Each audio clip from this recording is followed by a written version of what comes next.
Ang kwentong ito ay hango sa totoong buhay. Karanasan ito ni Danso. Taong 1973, Fatima, Samar.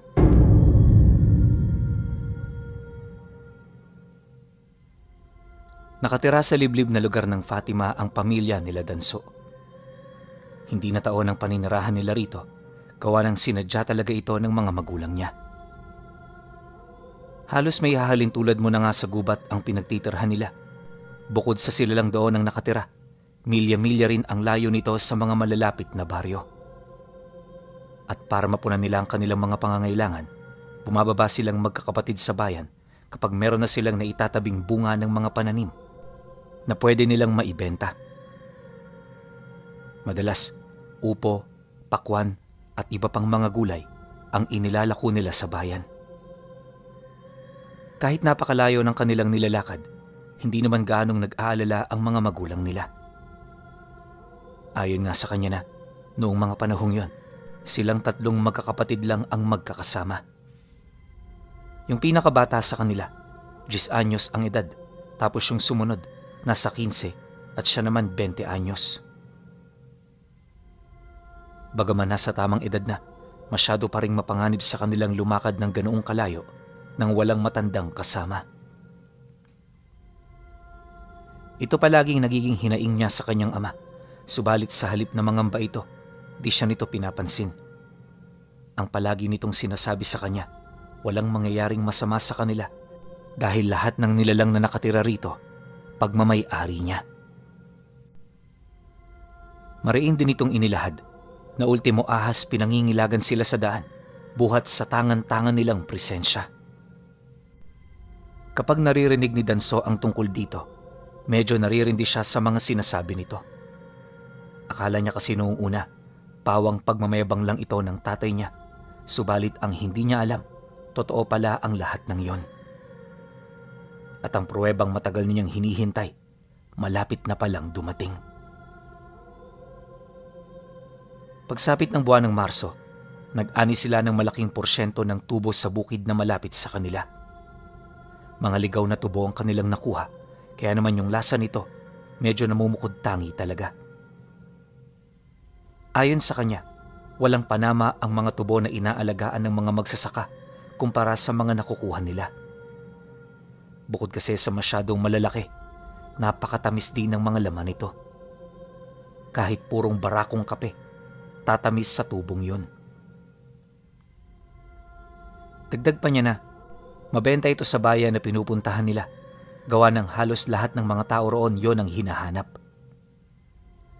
Nabanggit din ni Danso na kapag nagbebenta sila ng tubo, madali lang itong nauubos, tapos doble-doble rin ang perang kanilang kinikita. Dahil dito, marami silang nabibiling gamit pagka-uwi nila. Kasama na roon ang habili ng mga magulang nila, at kapag merong sobra, nakakabili pa sila ng kanilang mga gustong bilhin. Matapos ng 2 araw na paggapas ng tubo, matyaga na nila itong isinilid sa mga luma nilang sako. Kinabukasan, maaga pa silang umalis para hindi sila maabutan ng gabi sa daan. Bale, tigi-1 sako sila na papasanin, kaya naman inaasahan na niya na aabutin sila ng 6 na oras sa daan. Bago rin sila umalis, minabuti niya munang kausapin ang tatay niya. Kung iisipin kasi, may 2 pang sako na natitira, kaya mas mainam na sumama na rin ito upang mas malaki ang kanilang kikitain. Tay, sumama na lang ho kayo. Kasi pag 4 yung dala natin, mas marami tayong mabibili. Kasi di ba tay, yung 1 sakong matitira, kasyang-kasya naman sa atin yun. Tsaka isa pa, wala naman kayong gagawin, di ba? Nang marinig naman ito ng kanyang ama, bahagya naman itong napasipat sa kinakasama nito. Ilang minuto rin yung natigilan hanggang sa unti-unti na nitong ibinaling ang paningin sa kanya. Nang magpang-abot na silang 2, kampante naman itong sumagot. May punto ka. Sige anak, sandali lang ha. Sasamahan ko kayo. Pero isasama na rin natin ang nanay mo para naman makapasyal na rin tayo ron. Pagkasagot nito sa kanya, Dali-dali naman itong pumasok para magdala ng karagdagang baon. Nang marinig naman niya ang sinabi nito, abot langit naman ang naramdaman niyang tuwa. Di nagtagal, nang maisara na nila ang bahay, dito na nila sinimula ng malayo-layo nilang paglalakbay. Halos 12:00 na ng tanghali nang makarating sila ng bayan, kaya bago sila magbenta, pinili nilang kumain na muna ng pananghalian. Maya-maya pa, nang mailatag na nila ang kanilang mga paninda, dito na nagsimulang dumagsa ang maraming mamimili. Ayon sa kanya, na habang abala ang mga parokyano nila, pakiramdam niya parang may pista sa sobrang dami ng mga ito. Sa loob lang din ng 1.5 oras, lagas lahat ang mga paninda nila. Kaya nung matapos na, minabuti naman nilang pumunta na sa mga tindahan para makapamili. Tuwang-tuwa silang magkakapatid noon dahil yon ang unang pagkakataon na magkakasama silang lahat sa bayan. Halos triple rin ang nakuha nila sa pagbebenta ng tubo, kaya naman marami-rami ang kanilang nabili. Hindi talaga nila tinantana ng dala-dala nilang pera nang hindi ito nauubos. Kung ang iba nagtitipid, sila Dansu noon walang gaanong iniisip.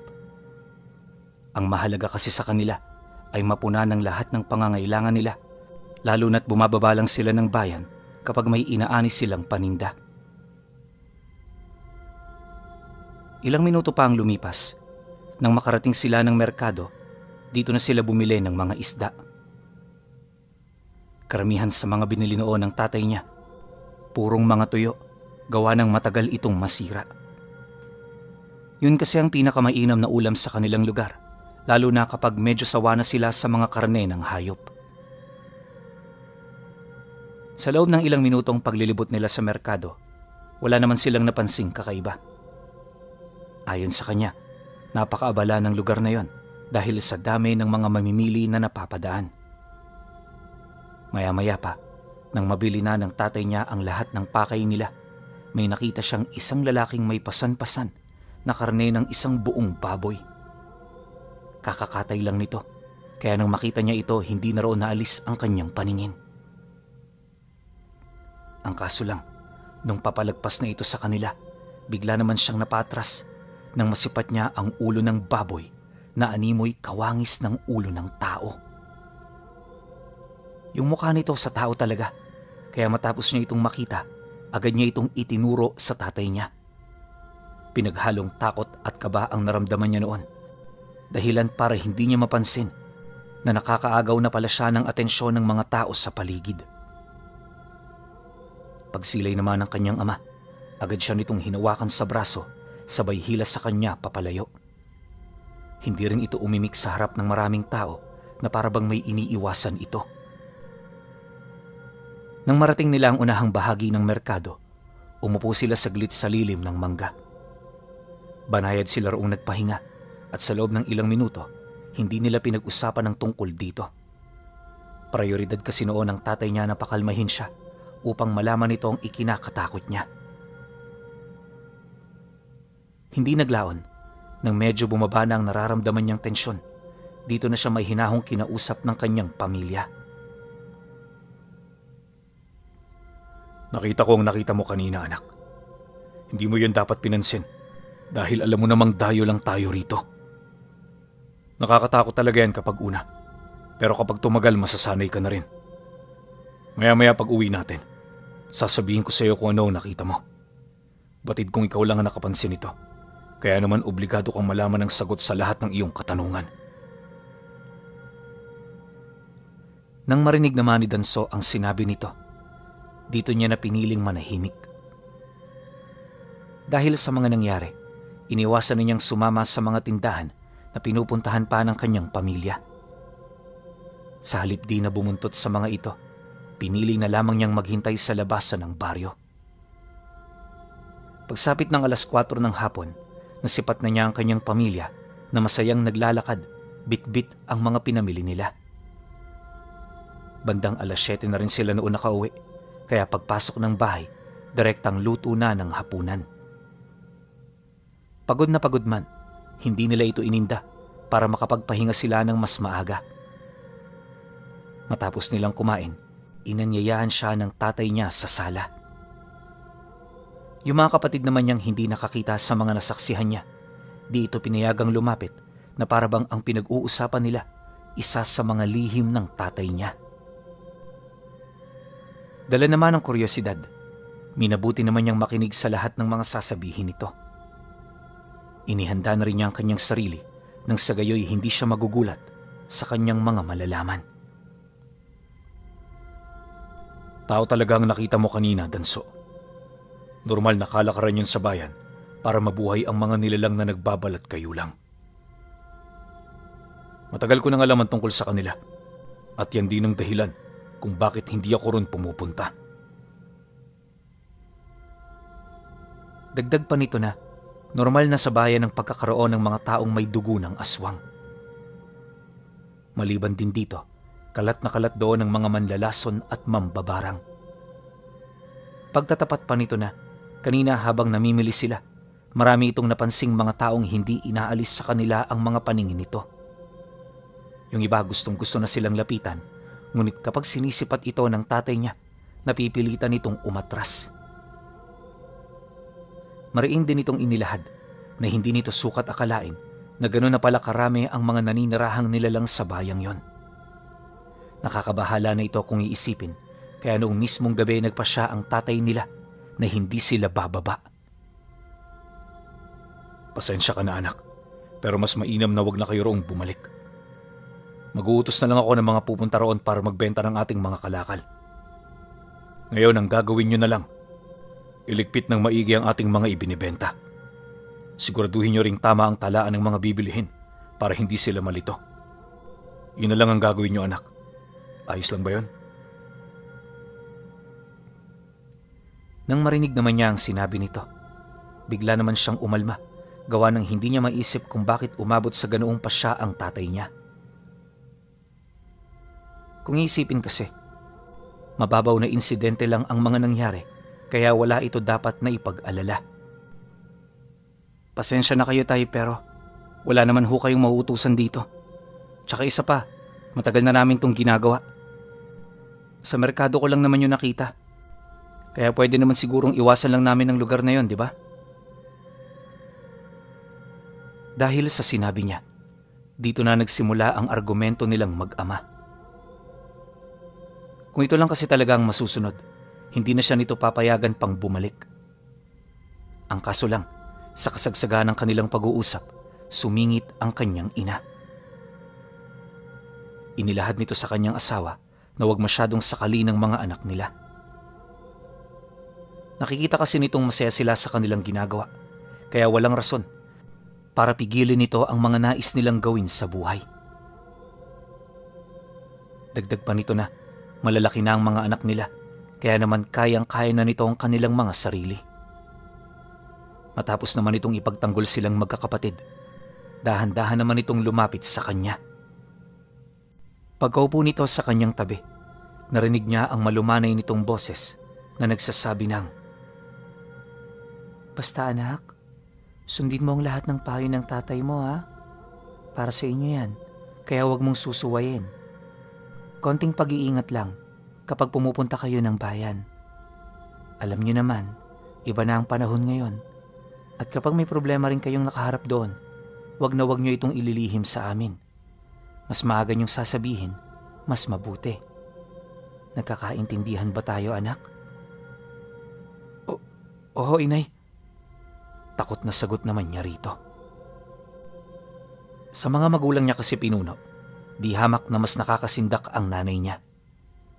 Kahit yung ama niya, hindi rin may pagkakailang natatakot dito. Yun ang dahilan kung bakit kapag nagpasya na ito, wala na silang magagawa pa para yon ay suwayin. Matapos naman ang kanilang pag-uusap, sa halip na masunod ang tatay niya, yung nanay nila ang nagpasya ng lahat. Wala namang nagawa ang kanilang padre de pamilya, kundi ang sumang-ayon sa nais nitong mangyari. Dumaan pa ang ilang buwan, naging abala sila sa paghihintay sa panahon ng sagingan. Marami na sa kanilang mga saging ang may nakausli ng bunga, Kaya naman habang hindi pa ito pwedeng pitasin, inihahanda na nila ang paglalagyan nito. Di nagtagal, nang sumapit na ang anihan, agad naman nila itong isinilid sa sako. Ganun pa rin naman ang nangyari. Pagkatapos ng ani, nagpahinga sila ng isang buong araw bago bumaba ng bayan. Sila pa ring tatlong magkakasama, ngunit sa pagkakataong yon, may mga nilalang na palang palihim na nagbabantay sa kanila. Pagsapit naman ng araw ng kanilang pag-alis, 5:00 pa lamang ng madaling araw, naglalakbay na silang magkakapatid. Magbabandang 11:00 na sila noon nakarating, kaya yung mga mamimili medyo kokonti na rin. Mabuti na lang may mga bumili pa, at nung napadaan sila sa isang malaking tindahan, binili nito ang lahat ng mga natira. Dahil sa ginawa ng may-ari, abot langit naman ang kanilang pasasalamat. At para makauwi ng mas maaga, sinimulan na nila ang pagbili ng kanilang mga pangangailangan. Magbabandang 3:00 na nila na kumpleto ang lahat ng utos ng kanilang mga magulang, kaya nung wala na silang pakay sa lugar, dali-dali naman sila roong umalis. Akala niya, isa lang itong ordinaryong araw para sa kanila, ngunit lingid sa kanyang kaalaman, may mga mangyayari pala noong hindi nila inaasahan. Paglabas kasi nila noon sa baryo, may dumaang 2 matandang lalaki na merong ibinulong sa kanyang mga kapatid na naroon sa kanyang tabi. Hindi niya mawari kung ano ito, pero paglayo ng 2 matanda, nakita niyang bigla na lamang nagsuka yung 2 niyang kapatid. Sinubukan niya itong tulungan pero wala rin siyang nagawa. Yung pagsusuka kasi ng mga ito, walang tigil. Tapos ang nakakapagtaka pa, may mga halong uod ang mga likidong lumalabas sa sistema nila. Dala naman ang kanyang pag-aalala, agad naman siyang humingi ng tulong sa mga bahay na nasa malapit. Malayo na kasi siya noon sa sentro, kaya nagbabaka sakali siyang may mga tao roong makakatulong. Subalit sa kasamaang palad, wala siyang nakita. Lahat ng taong hiningan niya ng tulong, parang mga bulag at binging nagsipasok sa mga tahanan nito. Yun bang parang ayaw nitong masangkot sa gulong kinakaharap nila? Nakakagalit man ang ganoong pangyayari, hindi siya sumuko alang-alang sa kanyang mga kapatid.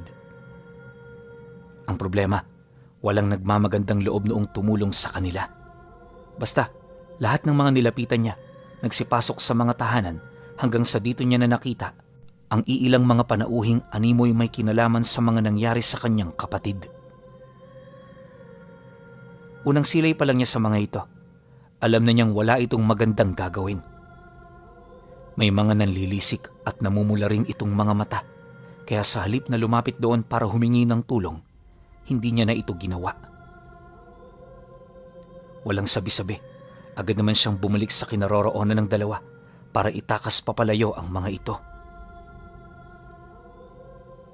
Iniwan na rin niya ang lahat ng mga pinamili nila dahil sa mga sandaling yon, buhay na nila ang nakataya.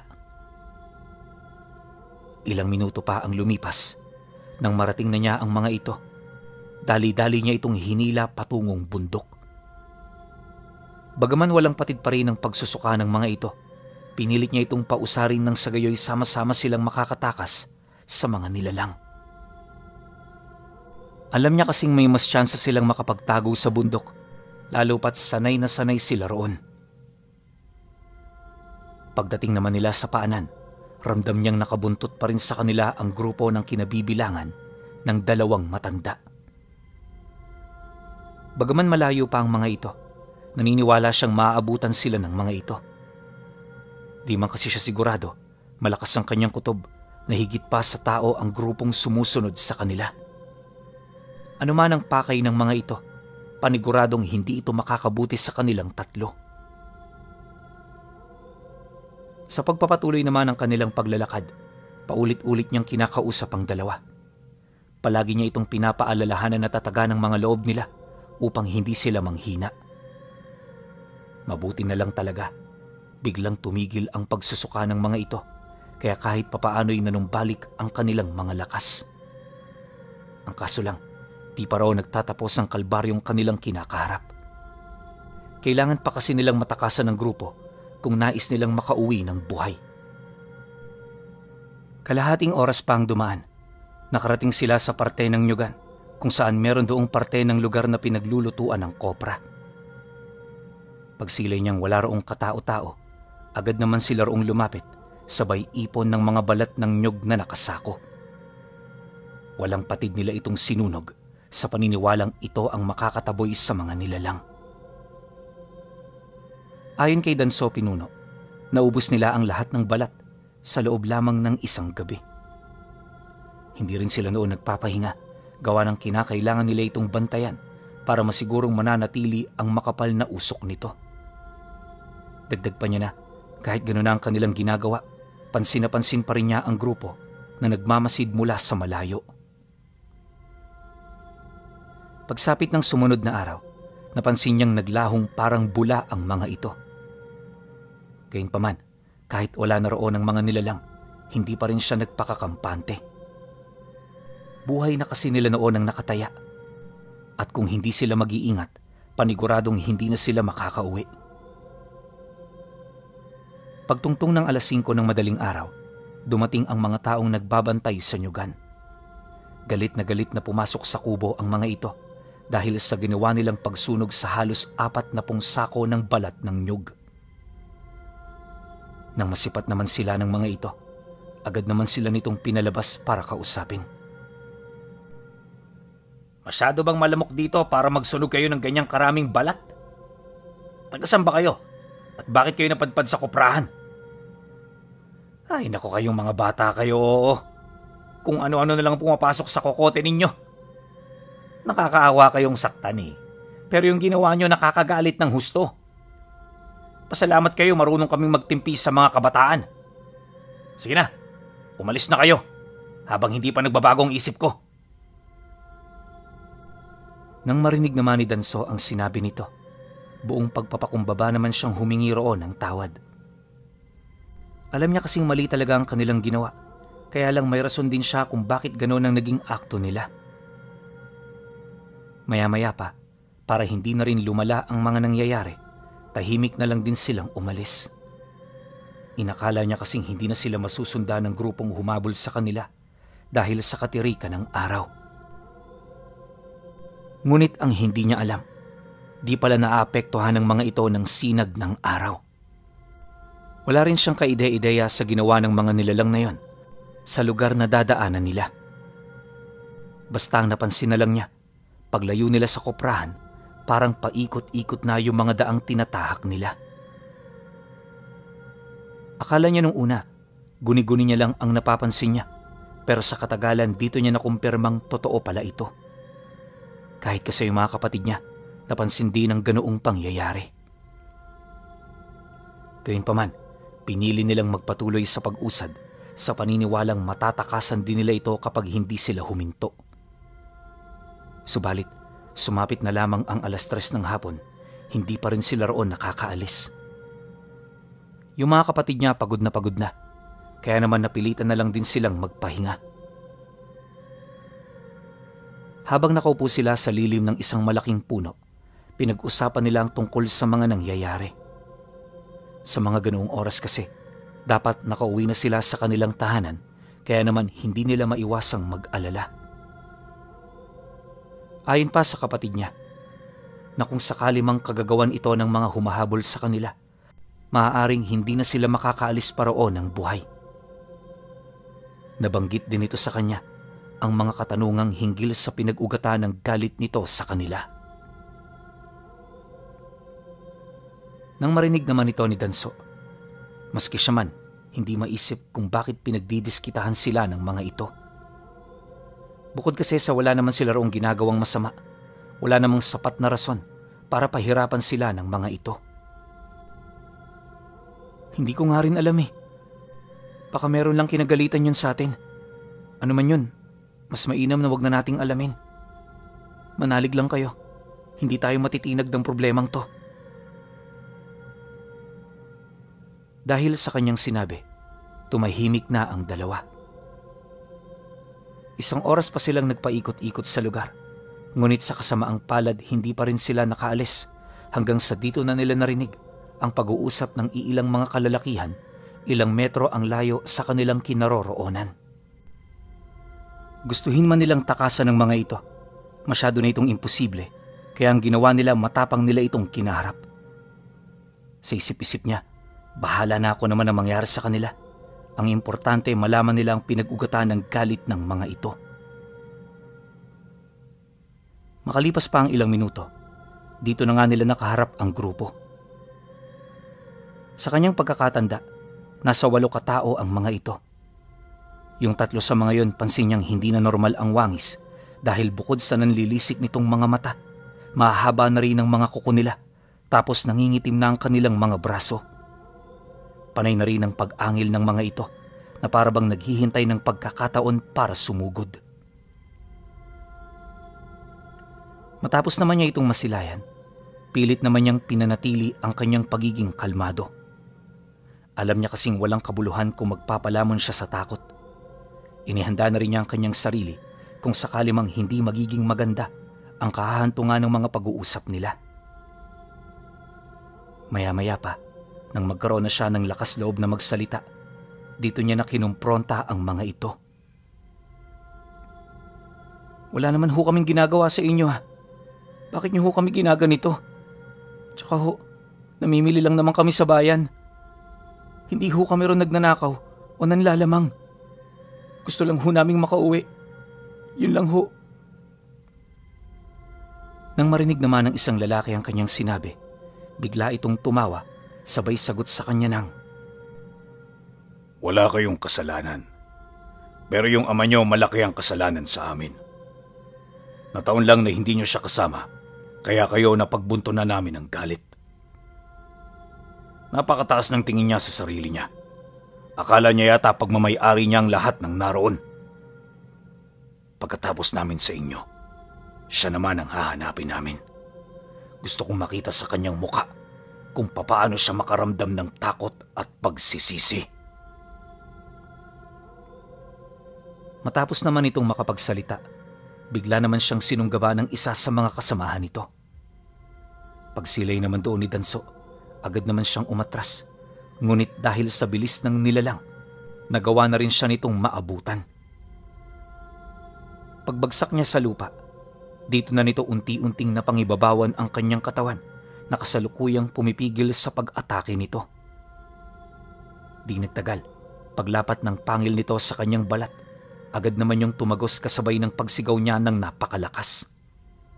Ramdam na ramdam niyang bumuo nito sa kanyang laman loob, kaya inakala niyang yun na ang katapusan niya.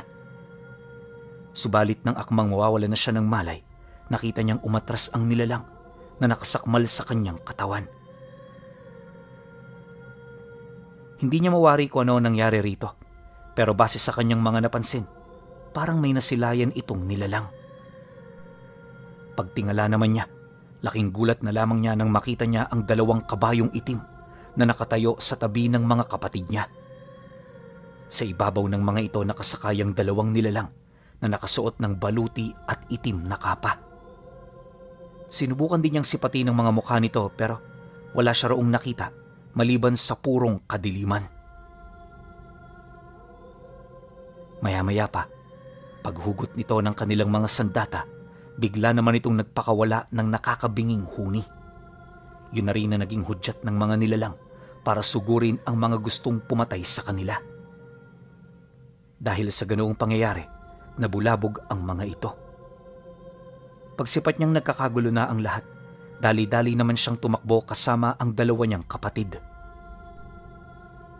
Nang makalayo na sila sa lugar, naging tuloy-tuloy na ang kanilang pag-usad hanggang sa makauwi sila sa kanila. Pagdating nila sa bahay, bumungad ang kanilang ama, nakausap ang mga 50 mga ngabayong nakipaglaban sa grupong muntik nang pumatay sa kanila. Galit na galit ito at base sa mga senyas nito sa kanyang kausap, parang meron itong masamang gagawin. Pagsilay naman ito sa kanila, agad naman yung lumapit kasabay ng pag-utos sa 2 niyang kapatid na pumasok na muna. Si Danso noon, nagpaiwan sa labas para magsalaysay ng mga nangyari. Nang marinig naman ito ng tatay niya, dito nito inilahad ang tungkol sa kanyang mga nalalaman. Ayon dito, yung grupong sumaklolo sa kanila, yun yung mga aswang na sinindak niya sa merkado. Inakala niya kasi na sa pamamagitan nito, tuluyan itong tatantana ng kanyang mga anak.